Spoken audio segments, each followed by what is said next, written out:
Assalamualaikum warahmatullahi wabarakatuh. Alhamdulillahi rabbil alamin wa bihi nasta'inu ala umurid dunya waddin. Assalatu wassalamu ala asyrafil anbiya'i wal mursalin sayyidina wa maulana Muhammadin wa ala alihi wa sahbihi ajma'in wa ba'd. فإن أصدق الحديث كتاب الله وخير الهدي هدي سيدنا محمد صلى الله عليه وسلم وشر الأمور محدثاتها وكل محدثة بدعة وكل بدعة ضلالة وكل ضلالة في النار أو كما قال النبي صلى الله عليه وآله وصحبه وسلم. Ma'asyiral muslimin, hadirin para asatiz, para hujjah, jamaah dimuliakan Allah. Alhamdulillah wa syukurillah. Malam yang mulia ini kita kembali dipertemukan Allah Subhanahu wa taala di majlis yang mulia ini dalam keadaan sehat wal afiat. Melanjutkan bacaan tafsir kita halaman 207. Qala Allah taala ilallahi marji'ukum jami'an fayunabbi'ukum bima kuntum fihi takhtalifun. Qala al-mufassir ay fi dunya min amri din ay fayukhbirakum bima la tashukkuna fihi min al-jaza'il fasil bainal muhiqqi wal mubtil wal mufi wal muqassir fil amal. فإن الأمر سوف يرجع إلى ما يحصل معه اليقين وذلك عند مجازات المحسن بإحسانه والمسيء بإساءته. قال تعالى إلى الله مرجعكم جميعا. Kepada Allah lah kembalinya atau tempat kembalinya kalian seluruhnya. Jadi semua makhluk, terkhususnya bangsa jin dan manusia, semua akan kembali kepada Allah Subhanahu wa taala. Al-Muhsin wal Musi, baik yang saat di dunia berbuat baik atau berbuat jahat. Wal Muqassir wal Mufi, baik yang saat di dunia tidak menunaikan kewajibannya atau yang sudah menunaikan kewajibannya. Semua akan kembali kepada Allah Subhanahu wa taala. Cuma yang membedakan keadaan mereka saat kembali. Ada yang disambut, dalam bahasa hadis Nabi SAW menggambarkan itu, dari sejak seseorang meninggal dunia itu sudah ada penyambutan, disambut oleh kuburnya. Kata Nabi, kalau orang baik disambut oleh kubur, kemudian dipeluk seperti seorang ibu memeluk anaknya. Itu yang disebut dengan dhaghtatul qabr, himpitan kubur. Kan sahabat bertanya, ya Rasulullah, semua kita dihimpit sama kuburnya? Kata Nabi, iya. Terus gimana dong? Gambarannya kalau dihimpit, remuk kita, habis kita. Kata Nabi, kalau orang baik dihimpit seperti pelukan ibu kepada anaknya, walaupun keras, walaupun erat, tapi nggak nyakitin. Bahkan si anak nyaman dipeluk, kagak mau lepas gitu. Itu perumpamaan orang baik saat masuk ke dalam kuburnya. Tapi kalau orang enggak baik, waliyadzubillah, dihimpit, dikatakan hatta takhtalifa adla'uh, sampai remuk tulang belulangnya, tulang rusuknya. Sehingga ketika digali kuburnya, itu tulangnya nyatu di tengah. Padahal jasadnya gede. Tapi ketika kita gali kuburnya, udah habis nih, badannya nih, ngapa di tengah ngumpul, palanya di situ, kakinya di situ. Ini kayak anak bayi, pala di situ, kaki di situ. Padahal ini orang dewasa. Kenapa? Karena tadi proses dhaghtatul qabr, himpitan kubur. Itu sambutan. Jadi sebelum ada penyambutan itu kubur duluan yang nyambut. Kubur dan ngingetin kepada kita saat kita masih hidup. Saat-saat penyambutan seperti itu. Ente mau saya sambut kayak gimana, kata kubur itu. Ya bna Adam, tadhaku fawqa dhahri fasawfa tabki fi batni. Anak Adam, ente ketawa-tawa berbuat maksiat di atas punggungku, niscaya nanti kamu akan menangis dalam perutku. ya, di atas tanah, ya, kita ketawa-tawa berbuat maksiat, ya, kata kubur, entar di dalam perutku, ya, engkau akan menangis. Nah, engkau senang-senang di atas, ya, punggungku, niscaya engkau akan diazab di dalam perutku. Nah, itu kubur ngingetin saat nanti kamu akan disambut. Mau mau bagaimana sambutannya kasarnya, ya, ya, mau nyaman atau mau nggak nyaman, ya. Bahkan, ya, sebelum itu, ya, setelah meninggal dunia kemudian digotong jenazahnya, ya, dia sendiri udah ngebayangin bagaimana penyambutan kubur kepada dirinya. Maka kata Nabi, kalau yang kalian bopong itu jenazah orang baik, maka dia akan mengatakan qaddimuni, cepetin, pengen cepet-cepet masuk ke dalam kubur. Dia udah tahu bakal penyambutan yang akan dia terima. Tapi wa in kana ghaira dzalik, kalau bukan termasuk orang baik, jika dibawa padahal dia tahu dia bakal dibawa kemana, dia mengatakan ila aina tadhhabu nabi, ila aina tadhhabu nabi. Ane mau dibawa kemana nih? Tahu dia bakal dibawa kubur, tapi karena takut sampai ngomong gitu. Ya, kayak maling dibawa polisi, Pak, mau dibawa kemana, Pak? Lah, emang mau dibawa ke masjid? Nggak mungkin polisi bawa ke masjid, bawa ke sel, bawa ke kantor polisi. Tapi tadi itu ungkapan kegelisahan, ketakutan, sampai dinanya, mau dibawa kemana, Pak? Ya udah, nggak usah nanya, ntar di kantor tanyanya. Udah sampai baru nanya. Itu gambaran yang sudah digambarkan oleh baginda Nabi SAW. Ya. Belum lagi nanti, ya, disambut di mahsyar, kemudian di sirat, kemudian indal mizan, sampai kemudian apakah masuk ke dalam surga, dan itu harapan kita, atau waliyadzubillah masuk ke dalam neraka. Ini yang Allah ingatkan, ilallahi marji'ukum, ya, mau melanglang buana kemana, tetap kalian kembali kepada Allah. Mau akrobat kayak apa di dunia, mau ngejar kekuasaan, kekayaan sebanyak apapun di dunia, ilallahi marji'ukum, kalian pasti akan kembali kepada Allah. Nah, kembali di sini ngapain? Ya, kembali untuk mempertanggungjawabkan semua yang kita kerjain, ya, sekaligus untuk menerima balasan atas apa yang kita kerjain. In khairan fa khairun wa in syarran fa syarrun. Kalau yang kita kerjain baik, ya pasti dapatnya baik. Kalau yang kita kerjain waliyadzubillah syarran, maka yang kita dapetin juga syar, jahat, ya, atau buruk atau jelek. Itu balasan, nggak bakal menyimpang, nggak bakal melenceng dari sunnatullah. Itu udah garis, udah ketentuan yang ditentukan oleh Allah Subhanahu Wa Taala. Ini nggak ada kata beleceh, nggak ada rekomendasi, nggak ada ini, ya. Itu semua sesuai dengan ketentuan Allah, sunnatullah. Qala ilallahi marji'ukum, hanya kepada Allah lah kalian semua akan kembali, jami'an. Fayunabbi'ukum, maka ketika itulah Allah Subhanahu wa taala akan memberi kabar kepada kalian, akan membuka rahasia kepada kalian. Dari kata-kata naba. Naba itu identik dengan berita besar, ya. Amma yatasaalun 'anin naba'il 'adzim. An-naba di situ hari kiamat, ya, dalam ayat itu, dalam surat Amma yatasaalun, ya, suratnya namanya surat An-Naba, surat berita besar.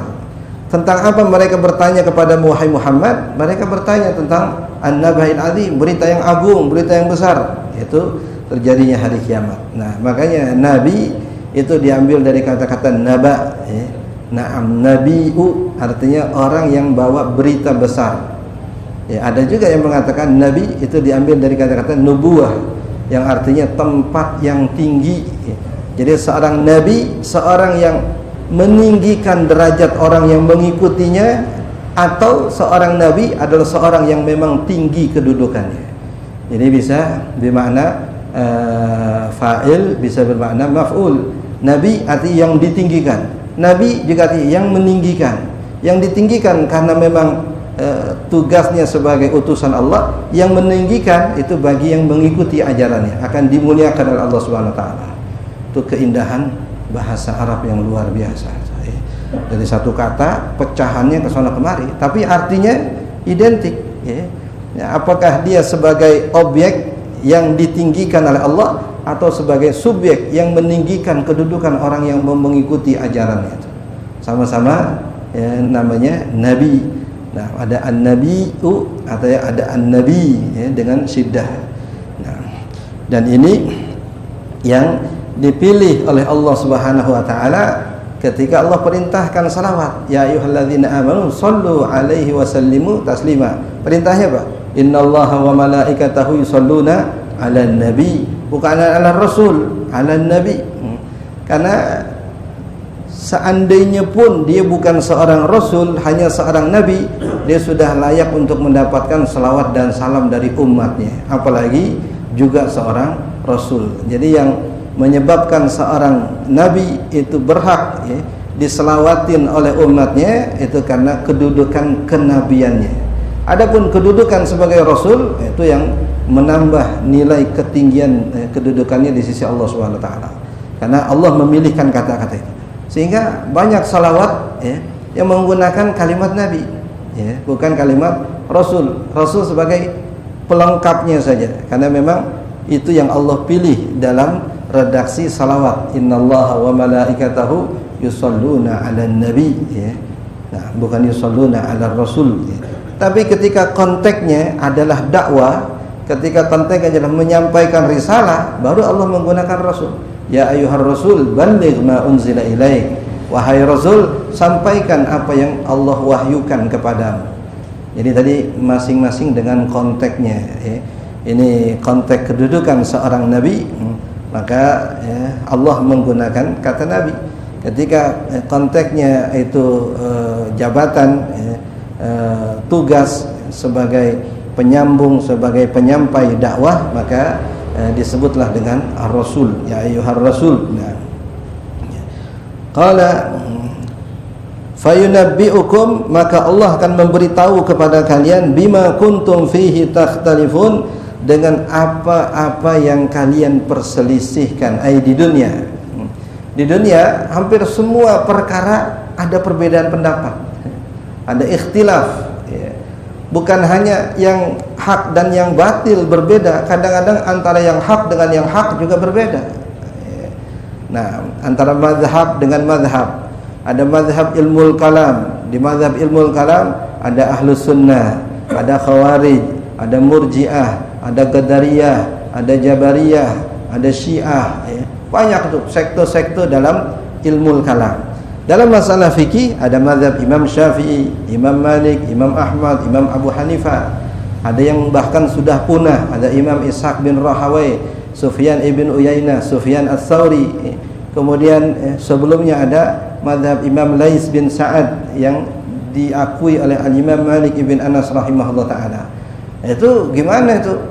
Bukan hanya dalam masalah itu, dalam masalah baca Quran ada juga bedanya qiraat.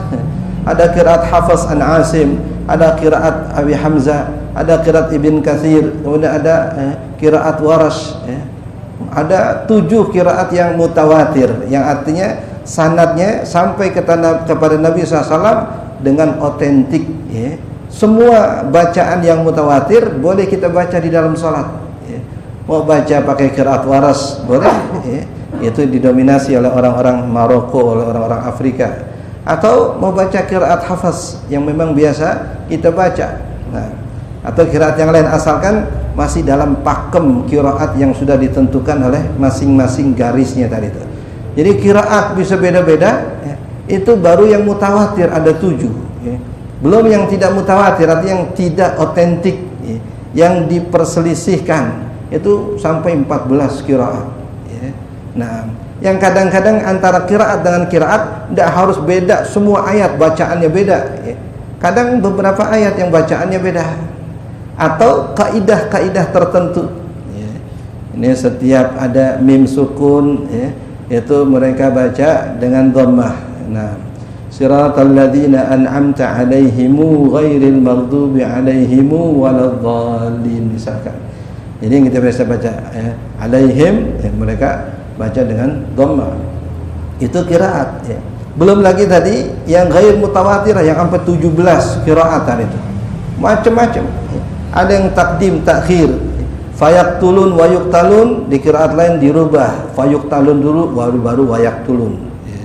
Nah, belum lagi dengan dialeknya. Ada wadduha, ada wadduha. Nah, itu terkait dengan qiraat. Jadi kadang-kadang orang jangankan mempelajarinya, tahu aja ada qiraat yang beda, kadang-kadang nggak tahu kita. Yang kita tahu, yang kita dengar dari kita lahir sampai kita meninggal, itu doang yang kita dengar gitu ya. Kita komitmen dengan satu qiraat ya. Nah, seperti itulah perumpamaan madhab. Jadi jangan heran kalau kenapa madhabnya Syafi'i. Ya memang di kampung kita orangnya mayoritas Syafi'i. Yang diajarin di masjid madhabnya Syafi'i. Guru yang bakal kita tanya setiap ada masalah madhabnya Syafi'i. Ya, mau nanya guru, tolong fatwain madhab Hanafi. Kata gurunya, gua kagak belajar itu. Gua kagak baca itu. Kitabnya kagak punya, guru juga kagak belajar.